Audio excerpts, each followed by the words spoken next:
iPhone set to launch in September 2024. Apple tested several designs for the standard iPhone 16 models, but ultimately decided on a vertically aligned camera system with a pill-shaped camera bump.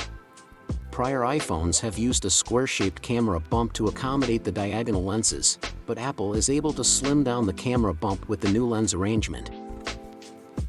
There have been mixed rumors about the color options for the iPhone 16 models.